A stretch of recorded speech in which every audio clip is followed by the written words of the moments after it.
Chapter 3. I began work on the steamer as soon as I could. First we had to raise her from the bottom of the river, and she came up full of mud and filth. Then I had to inspect the damage, which was considerable. Life at the station went on as usual while I was working. There were always a lot of people wandering about, but no one seemed to do much. Sometimes I heard the word ivory, and that word did cause excitement. Men became excited at the word ivory. It was almost a religion for some of them. One evening there was a fire at the station. A hut full of calico, cotton prints and beads suddenly burst into flames. I walked towards the hut in the darkness. There were two men in front of me talking. One of them was the manager. I heard one of them say, "Kurtz," and then the manager said, "Take advantage of this accident." I spoke to them. The manager greeted me politely and then he walked away. The other man was an agent. He was young and clearly a gentleman. We spoke for a while and then he asked me to come to his room for a drink. I accepted the invitation. The young agent talked quite a lot that evening. He told me that he was waiting here at the station. He really wanted a station of his own. He told me station managers could make a lot of money out of ivory. That was what he wanted. He kept talking about the council in Europe. As he was talking, I looked around the room. There was a fine painting on the wall. It was a picture of liberty. The woman was blindfolded and carrying a torch. I asked him who the artist was. Mr. Kurtz, he told me. I had heard the name Kurtz several times now, and I was curious to learn about him. "Who is this Mr. Kurtz?" I asked him. He's the chief of the inner station, the young agent told me.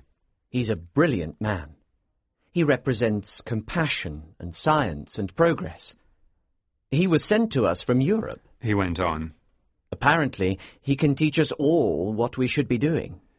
He spoke sneeringly now. In 2 years' time, Mr. Kurtz will be a great man here. You know all about that, of course, with your contacts in the council. You're part of the new team, the team of virtue. It was then that I understood. The young man thought I knew everything about the company. He thought I was important. I decided to tease him a little. "You know a lot about the company's intentions?" I said sternly. "I suppose you read all the company's correspondence." He did not reply. He did not need to reply. The answer was obvious.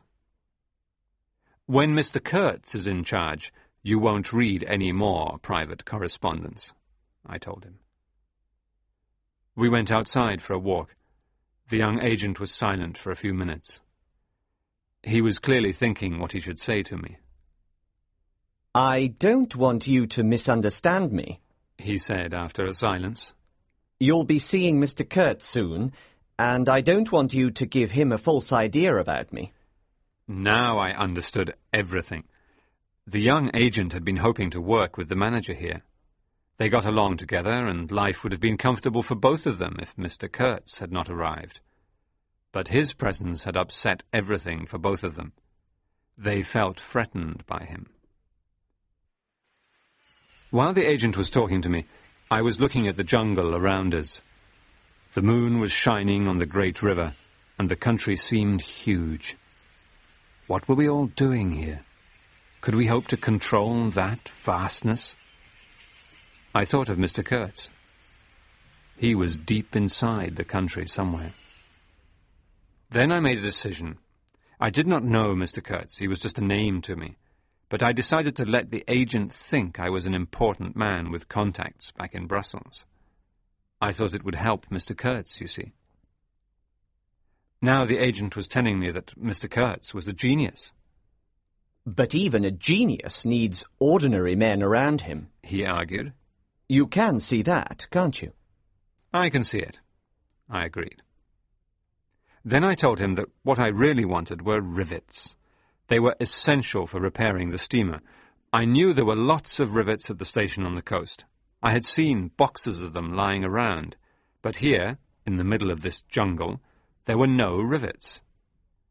The agent listened to me coldly. He said that he knew nothing about rivets. I just obey my orders, he told me. I thought that meant he would order rivets for me, because he imagined I was an important man in the company. I thought I had won a victory, but I had misunderstood the man. He meant that he only obeyed the manager's orders, and the manager did not want the steamer to be repaired quickly.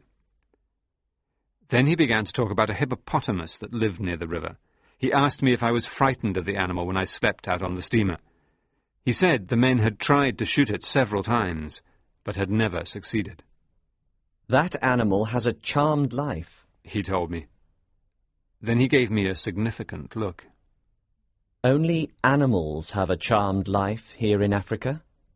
Human beings do not. Do you understand me? The agent looked at me silently for a few seconds more, and then he went away.